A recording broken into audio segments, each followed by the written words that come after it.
ओम नमो नारायणा। स्वागत है आपका आज की कथा में, योगिनी एकादशी व्रत कथा में। हिंदू धर्म ग्रंथों में हर एकादशी का अपना अलग अलग महत्व बताया गया है। इन्हीं अलग अलग विशेषताओं के कारण इनके नाम भी भिन्न भिन्न रखे गए हैं। प्रत्येक वर्ष में 24 एकादशियां होती हैं। मलमास की एकादशियों को मिलाकर इनकी संख्या 26 हो जाते हैं। इन्हीं एकादशियों में एक एकादशी आषाढ़ मास के कृष्ण पक्ष की एकादशी, जिसे योगिनी एकादशी भी कहते हैं। योगिनी एकादशी का उपवास रखने से समस्त पापों का नाश होता है तथा इस लोक में भोग और परलोक मुक्ति भी मिलती है। महाभारत काल की बात है कि एक बार धर्मराज युधिष्ठिर ने भगवान श्री कृष्ण से कहा, हे त्रिलोकीनाथ, मैंने ज्येष्ठ माह के शुक्ल पक्ष की निर्जला एकादशी की कथा सुनी। अब आप कृपा करके आषाढ़ माह के कृष्ण पक्ष की एकादशी की कथा सुनाइए।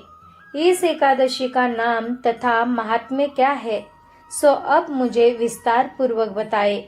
श्री कृष्ण ने कहा, हे पांडुपुत्र, आषाढ़ माह के कृष्ण पक्ष की एकादशी का नाम योगिनी एकादशी है। इसके व्रत से सभी पाप नष्ट हो जाते हैं। यह व्रत इस लोक में भोग तथा परलोक में मुक्ति देने वाला है। हे धर्मराज, यह एकादशी तीनों लोकों में प्रसिद्ध है। इसके व्रत से सभी पाप नष्ट हो जाते हैं। तुम्हें मैं पुराण में कही हुई कथा सुनाता हूँ, ध्यान पूर्वक श्रवण करो। कुबेर नाम का एक राजा अलकापुरी नाम की नगरी में राज्य करता था। वह शिव भक्त था। उनका हेममाली नामक एक यक्ष सेवक था, जो पूजा के लिए फूल लाया करता था। हेममाली की विशालाक्षी नाम की एक अति सुंदर स्त्री थी। एक दिन वह मानसरोवर से पुष्प लेकर आया, किंतु कामासक्त होने के कारण पुष्पों को रखकर अपनी स्त्री के साथ रमन करने लगा। इस भोग विलास में दोपहर हो गई।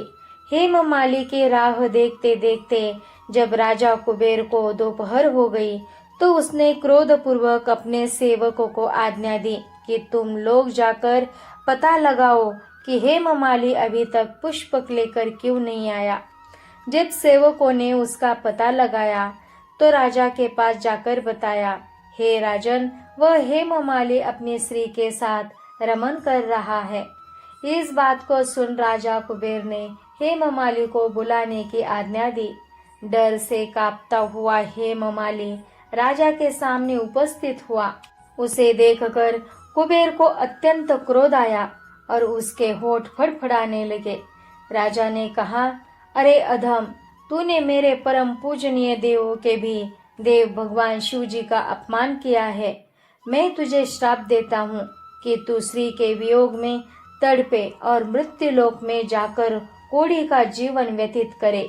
कुबेर के श्राप से वह तत्क्षण स्वर्ग से पृथ्वी पर आ गिरा और कोढ़ी हो गया। उसकी स्त्री भी उससे बिछड़ गई।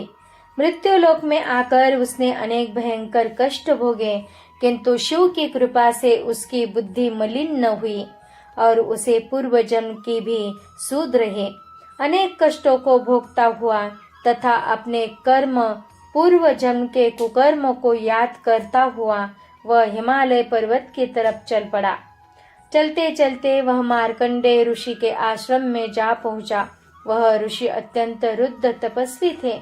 वह दूसरे ब्रह्मा के समान प्रतीत हो रहे थे और उनका वह आश्रम ब्रह्मा की सभा के समान शोभा दे रहा था।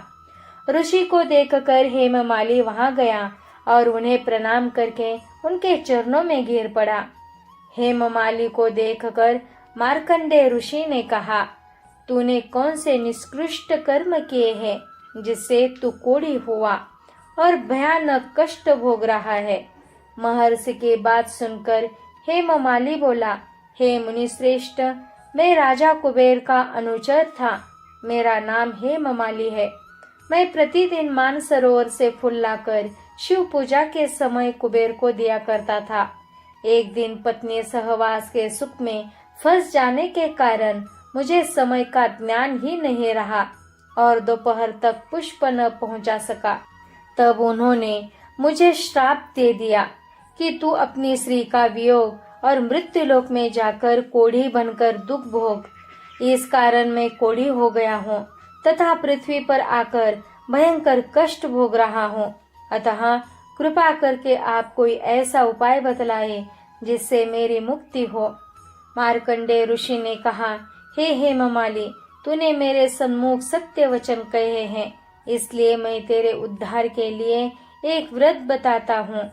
यदि तू आषाढ़ माह के कृष्ण पक्ष की योगिनी नामक एकादशी का विधान पूर्वक व्रत करेगा तो तेरे सभी पाप नष्ट हो जाएंगे। महर्षि के वचन सुन हेममाली अति प्रसन्न हुआ और उनके वचनों के अनुसार योगिनी एकादशी का विधान पूर्वक व्रत करने लगा।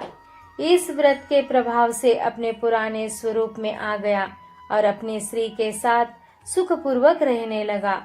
भगवान श्री कृष्ण ने कहा, हे राजन, इस योगिनी एकादशी की कथा का फल 88,000 ब्राह्मणों को भोजन कराने के बराबर है। इसके व्रत से सभी पाप नष्ट हो जाते हैं और अंत में मोक्ष प्राप्त करके प्राणी स्वर्ग का अधिकारी बनता है। आज के लिए इतना ही। हरि शरणम। ओम नमो नारायण।